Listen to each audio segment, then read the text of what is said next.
अस्सलाम वालेकुम डॉक्टर्स। आज का हमारा टॉपिक है साइनाइड पॉइजनिंग कि एक बॉडी के अंदर साइनाइड पॉइजनिंग जब हो जाती है तो कौन कौन सी चेंजेस आती हैं और हम इस कंडीशन को ट्रीट किस तरह कर सकते हैं। ठीक है, तो स्टार्ट करते हैं कि साइनाइड पॉइजनिंग बेसिकली कहाँ कहाँ से हो सकती है या कौन कौन से एक्सपोजर होते हैं या कौन कौन से सोर्सेज होते हैं जो कि साइनाइड इंसान की बॉडी में जिससे ह्यूमन बॉडी के अंदर साइनाइड पॉइजनिंग हो सकती है। ठीक है, तो देखें, फर्स्ट ऑफ ऑल तो आपने ये याद रखना है कि जहाँ पे साइनाइड की प्रिपरेशन की जाती है, ठीक है, जो कि फैक्ट्रीज़ होती हैं उनके अंदर जो साइनाइड यहाँ पे प्रोड्यूस किया जा रहा होता है, ठीक है, या यूज़ किया जा रहा होता है डिफरेंट प्रोडक्ट्स बनाने के लिए, तो वहाँ से कोई भी जो वर्कर है वो काम कर रहा हो तो उसको साइनाइड पॉइजनिंग हो सकती है। सेकंड थिंग ये है कि फॉर एग्जांपल अगर कोई बंदा साइनाइड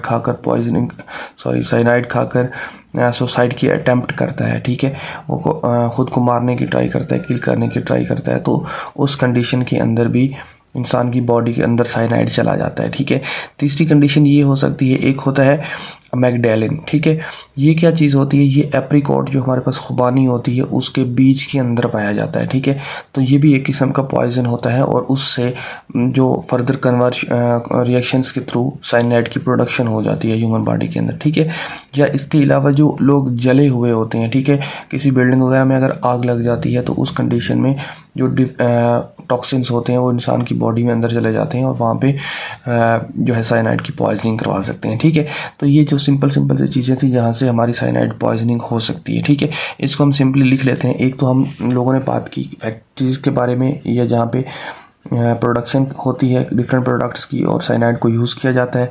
सेकंड, सुसाइड केस जो होते हैं, ठीक है, जो ख़ुद को मारने की ट्राई करते हैं या पॉइजन खा लेते हैं। थर्ड ही है फायर विक्टिम के बारे में हमने बात की, ठीक है, फायर विक्टिम के बारे में बात की। और फोर्थ क्या चीज़ हमने बात की कि एप्रिकॉट जो होता है या खुबानी जो होती है उसके सीड के अंदर प्रेजेंट होता है एमेगडेलिन। ठीक है, AMYGDALIN।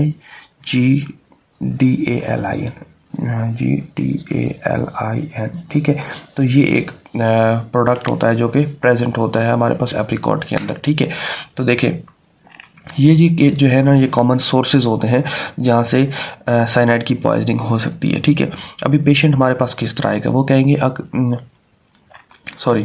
Patient present to you with headache, dyspnoea, drowsiness, seizures, coma and he have normal partial pressure of oxygen level. और इसके अलावा डिफरेंट सिम्टम्स दे देगा, कोई भी हिस्ट्री देगा कि उसने सुसाइड की ट्राई की है, वो फायर विक्टिम है, फैक्ट्री के अंदर काम करता है, या एप्रिकॉट उसने बहुत ज़्यादा खा लिए या जो भी, इस तरह प्रॉपरली एक हिस्ट्री देगा और उसके बाद आपसे पूछेगा कि हाँ अभी बताओ कि इसका डायग्नोज क्या है। ठीक है, तो अब इसको फर्दर देखते हैं कि और क्या क्या चीज़ें हो सकती हैं। सिम्टम्स के बारे में हम बात कर रहे हैं जिसमें हमने मेनली देखा कि हेडेक हो सकता है। ठीक है, इसके अलावा इसको सीजर्स हो सकते हैं। हेडेक मतलब सर दर्द और सीजर्स मतलब झटके लग सकते हैं। ठीक है, सीजर्स मतलब झटके लगते हैं। ड्राउजीनेस, ठीक है, जिसको हम गनूदगी कहते हैं अपनी लैंग्वेज में ना, ड्राउजीनेस। ठीक है, इसके अलावा और क्या सिम्टम्स हो सकते हैं जिसके अंदर ये पेशेंट जो है वो कोमा के अंदर जा सकता है। ठीक है, और डिस्पनिया मतलब शॉर्टनेस ऑफ ब्रेथ हो सकती है। ठीक है, तो ये हमारे पास बेसिक कुछ सिम्टम्स हैं जो कि हम इस कंडीशन के अंदर देख सकते हैं। कौन सी कंडीशन, साइनाइड पॉइजनिंग के अंदर। ठीक है, इसके अलावा कुछ केसेस के अंदर इसकी जो स्किन होती है वो चेरी रेड हो जाती है। ठीक है, चेरी की तरह रेडिश हो जाती है। ये एक आई के अंदर स्पॉट बनता है, उसके अंदर भी चेरी रेड कलर का स्पॉट बनते हैं। और हमारे नॉर्मली जो साइनाइड पॉइजनिंग का पेशेंट आता है उसकी जो स्किन होती है उसके ऊपर भी हमारे पास चेरी रेड कलर की अपीयरेंस शो हो सकती है। ठीक है, इसके अलावा उसका जब वो सांस लेगा ना तो उसके सांस के साथ हमें बादामों की स्मेल आएगी। ठीक है, आलमंड्स जो होते हैं, बादाम जो होते हैं, ठीक है, वो एक कुछ कड़वे बादाम होते हैं, उस कड़वे बादाम की तरह की उसकी स्मेल आएगी उसके मुंह से। ठीक है, जो कि साइनाइड पॉइजनिंग के साथ पेशेंट आएगा। कौन सी स्मेल आएगी, आलमंड स्मेल है। ठीक है, बिटर आलमंड स्मेल है। क्लियर हो गया, तो ये हमारे पास बेसिक सिम्टम्स थी। फिर अगर फॉर एग्जांपल हम लैब वैल्यूज़ को देखें कि लैब्स के अंदर हमें क्या क्या चीज़ें मिलेंगी, तो फर्स्ट तो आपने देखना होता है इस पेशेंट जो भी ये पेशेंट आएगा तो आपने सबसे पहले क्या करना है, सबसे पहले आपने हिस्ट्री लेनी है। हिस्ट्री के बाद आपने ABGs करवानी है। ABGs क्या होती हैं, आर्टीरियल ब्लड गैसेस। ठीक है, आर्टियल ब्लड कैसे, ये प्रॉपर ब्लड होता है, इसमें हम किसी भी आर्टरी से ब्लड निकालते हैं। फॉर एग्जांपल हम रेडियल आर्टरी से जो है ना ब्लड निकालते हैं। इसमें ये सीन होता है कि आप जब सिरिंज मारते हैं तो एक ज़ोरदार, मतलब एक कैसे कह सकते हैं कि फॉर एग्जांपल आप मारते हैं ना आर्टरी के अंदर, जब सिरिंज डालते हैं तो आपको सिरिंज भरनी नहीं पड़ती, ये खुद ब खुद ही फिल हो जाती है, ठीक है। तो आपने ABGs करवानी होती हैं, ये आप बार बार करेंगे क्लिनिकल रोटेशन में। अगर आप क्लिनिकल रोटेशन कर रहे हैं तो उसके अंदर ये चीज़ें आपने की होंगी, ठीक है। ये बहुत ईजी चीज़ है। तो देखें, आपने जब ABGs करवानी है तो आपको डायरेक्टली पता चलेगा कि जो पार्शियल प्रेशर ऑफ ऑक्सीजन है वो बिल्कुल नॉर्मल होता है इसमें, ठीक है। सेकंड ये है कि आप पल्स ऑक्सीमीटर के थ्रू भी partial pressure of oxygen check कर सकते हैं, ठीक है। फिर सेकंड कंडीशन ये होती है कि जो ऑक्सीजन है वो प्रॉपरली टिश्यूज़ को नहीं मिलती। क्यों नहीं मिलती ये मैं थोड़ी देर तक फिर नेक्स्ट बताता हूँ।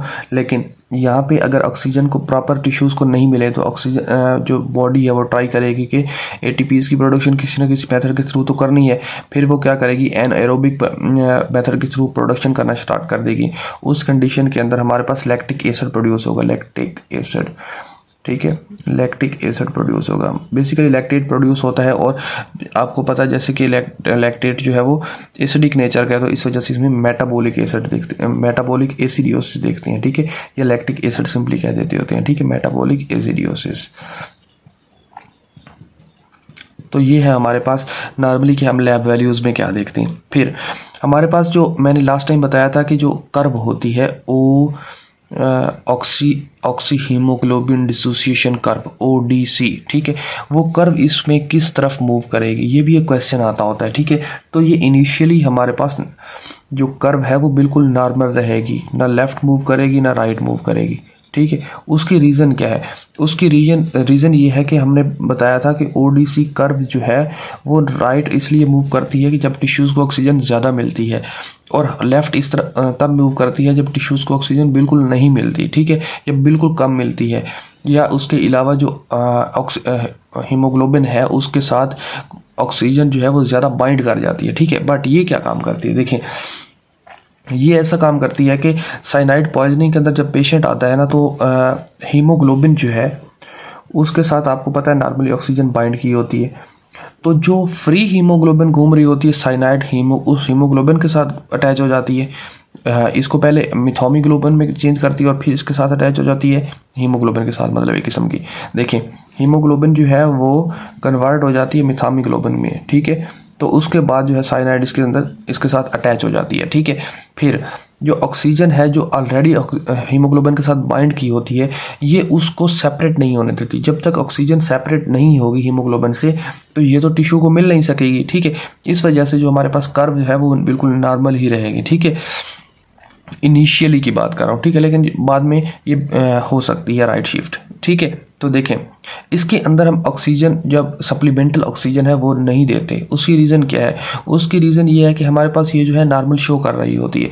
अगर हम और भी ऑक्सीजन, जितनी मर्जी ऑक्सीजन एक इस पेशेंट को दे दें तो फिर क्या होगा, जितनी मर्जी ऑक्सीजन देते जाएं, हीमोग्लोबिन के साथ जो ऑक्सीजन बाइंड की हुई है वो पहले वाली जो ऑक्सीजन है वो रिमूव होके या अनलोड होके टिश्यूज़ को ज़्यादा मिलेगी, उसके बाद ही नई ऑक्सीजन हीमोग्लोबिन के साथ बाइंड हो सकेगी ना।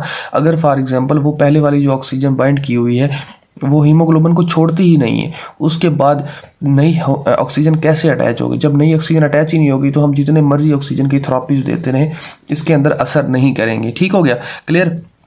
फिर इस कंडीशन में क्या होता है, जब ऑक्सीजन जो है टिश्यूज़ को नहीं मिल रही होती तो मैंने पहले बताया कि लैक्टिक एसिड की प्रोडक्शन होती है। लैक्टिक एसिड की प्रोडक्शन क्यों होती है, क्योंकि हमारी बॉडी जो है वो ऑक्सीडेटिव फास्फोरिलेशन करना शुरू कर देती है।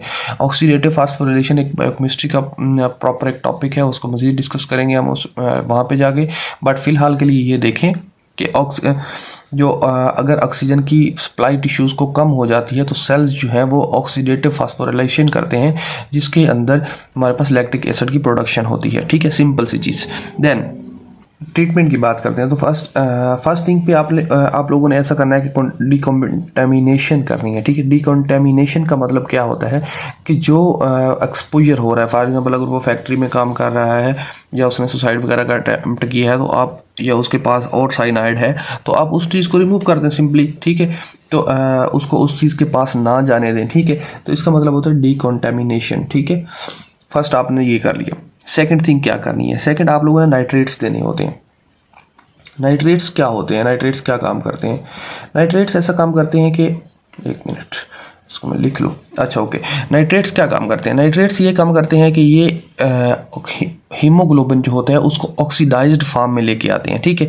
जब ऑक्सीडाइज्ड फॉर्म में आते हैं तो उसके बाद जो है वो मिथामीग्लोबिन में चेंज हो जाती है, ठीक है। हीमोग्लोबिन जो है वो ऑक्सीडाइज्ड फॉर्म में आने के बाद मिथामीग्लोबिन में चेंज हो जाती है। जब मिथामीग्लोबिन में चेंज होती है तो मैंने आपको बताया था कि जब ये हीमोग्लोबिन मिथामीग्लोबिन में चेंज होती है तो साइनाइड जो है इसके साथ बाइंड कर जाता है, ठीक है।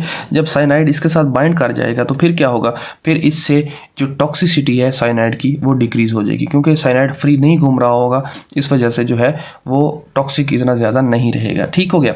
फिर नेक्स्ट चीज़ क्या है, सॉरी यहाँ पे एक पॉइंट में मिस कर गया, जो जब मिथामीग्लोबिन जो है वो साइनाइड के साथ बाइंड करती है तो हम इस बाइंडिंग मॉलिक्यूल को कहते हैं साइनोमिथामियोग्लोबिन, ठीक है। साइनाइड के साथ एक किस्म की मिथामीग्लोबिन अटैच की हुई है। थर्ड थिंग आपने क्या देनी होती है, आपने थर्ड थिंग देनी होती है विटामिन B12, ठीक है। विटामिन B12 ये क्या काम करता है? इसका भी एक सिंपल सा और बेहतरीन सा मैकेनिज्म ऑफ एक्शन है। देखें आप, फॉर एग्जांपल विटामिन B12 का सेकंड नेम जो है वो होता है हाइड्रोक्सीकोबालामीन। हाइड्रोक्सीकोबालामीन जो है यहाँ से क्या होगा कि हाइड्रोक्सी रिमूव हो जाएगा, ठीक है, और साइनाइड आके कोबालामीन के साथ अटैच हो जाएगी, ठीक है। तो हम इस चीज़ को कहेंगे साइनोकोबालामीन, ठीक है। तो विटामिन B12 का जो सेकेंड नेम है वो है कोबालामीन, ठीक हो गया, सॉरी हाइड्रोक्सीकोबालामीन। साइनाइड जो है वो आकर हमारे पास हाइड्रोक्सी मॉलिक्यूल को रिमूव करके वहाँ पे अटैच हो जाएगी, तो हम कहेंगे साइनोकोबालामीन, ठीक है। फिर क्या होगा, साइनोकोबालामीन जो है वो सिंपली किडनी के पास जाएगी और बॉडी से एक्सक्रीट हो जाएगी, ठीक हो गया, क्लियर। फिर हमारे पास फोर्थ चीज़ क्या है, फोर्थ ये होता है कि हम लोगों ने क्या देना है, सोडियम थायोसल्फेट, ठीक है। सोडियम थायोसल्फेट क्या काम करती है? इसका भी सेम वही सीन है कि ये क्या काम करती है, ये अलाउ करती है साइनाइड को कि इसके साथ बाइंड कर जाए, ठीक है। जब ये इसके साथ बाइंड कर जाती है तो हम इसको कहते हैं थायोसाइनाइड, ठीक है। थायोसाइनाइड जो है वो सिंपली रेनल सिस्टम के थ्रू बॉडी से एक्सक्रीट हो जाती है, ठीक है। ये एक सिंपल सा टॉपिक था, होप सो कि सारी चीज़ें आपको समझ आई होंगी। कुछ चीज़ें आपको बोरिंग भी लगी होंगी, कुछ चीज़ें ऐसा फील हुआ होगा कि हाँ ये थोड़ी सी तंग कर रही हैं, बट ये बहुत सिंपल चीज़ है। मैं को क्विक रिकैप देता हूँ आपको, होप सो कि ये सारी चीज़ें समझ आ जाएंगी। साइनाइड पॉइजनिंग के साथ जब भी कोई पेशेंट आएगा वो आपको कहेंगे कि वो फैक्ट्री वगैरह में या काम करता है, या उसने सुसाइड अटेम्प्ट करने की ट्राई की है, या उसके अंदर फायर मतलब आग वगैरह लगी थी, उसके अंदर वो फंस गया था, या उसने एप्रिकॉट वगैरह बहुत ज़्यादा खा लिए थे, या सीड्स एप्रिकॉट के बहुत ज़्यादा खा लिए थे, वो इस चीज़ की हिस्ट्री दे के आएगा। फिर ये कहेगा कि उसके मुंह से जो है वो आलमंड टाइप या बादामों की जो बिटर बादाम होते हैं, कड़वे बादाम होते हैं, उनकी स्मेल आ रही थी। इसके अलावा हेडिक वगैरह, सीजर्स, डाउनसीनेस और कोमा और डिस्पनिया वगैरह के सिम्टम्स आपको देगा। उसके बाद जो ABGs की बात करेगा तो वो कहेगा पार्शियल प्रेशर ऑफ ऑक्सीजन जो है बिल्कुल नॉर्मल है, ठीक है, और उसकी बॉडी में अंदर पेन हो रहा है, ठीक है। पेन क्यों हो रहा होता है? क्योंकि जब लैक्टिक एसिड प्रोडक्शन होती है तो उसको अगर बॉडी के अंदर पेन होता है, ठीक है। तो अभी देखें सीन क्या होगा कि जब लैब वैल्यूज़ को देखेंगे तो इसके अंदर हमें लैक्टिक एसिड बहुत ज़्यादा बढ़ा हुआ मिलेगा, जहाँ मेटाबॉलिक एसिडोसिस हुआ होगा, और हमारे पास partial pressure of the oxygen जो है वो बिल्कुल नॉर्मल होगा। क्यों नॉर्मल होगा? क्योंकि जो हीमोग्लोबिन है उसके साथ ऑक्सीजन जो बाइंड की हुई है वो बिल्कुल नॉर्मल है, ठीक है। बट ऑक्सीजन जो है वो हीमोग्लोबिन को छोड़ के जा नहीं रही, ठीक है।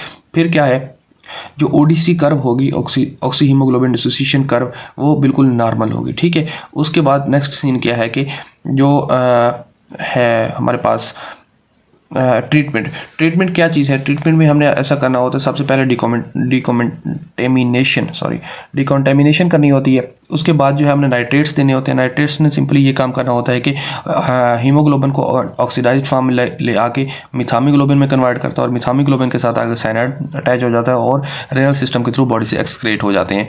देन हमने विटामिन B12 देना होता है। विटामिन B12 का काम करता है, ये हमारे पास इसका नाम होता है हाइड्रोक्सीकोबालामीन। तो हमारे पास जो साइनाइड है वो आके कोबालामीन के साथ अटैच हो जाती है, उसके बाद हमारे पास जो उसकी टॉक्सिसिटी है वो डिक्रीज हो जाती है और रेनल सिस्टम से एक्सक्रीट हो जाती है। थर्ड चीज़ हमने बात करनी होती है कि सोडियम थायोसल्फेट। सोडियम थायोसल्फेट के अंदर क्या होता है कि साइनाइड आकर थायोसल्फेट के साथ अटैच हो जाता है और रेनल सिस्टम के थ्रू एक्सक्रीट हो जाता है। ये था हमारा एक छोटा सा ब्यूटीफुल सा टॉपिक, होप्स हो कि आपको समझ आई होगी। कोई क्वेश्चन है, कोई पॉइंट क्लियर नहीं हुआ तो कमेंट बॉक्स में पुट कर दें, मैं इंशाल्लाह ट्राई करूँगा कि एज सून एज पॉसिबल आपको आंसर कर दूँ। थैंक यू डॉक्टर्स, अल्लाह हाफिज़।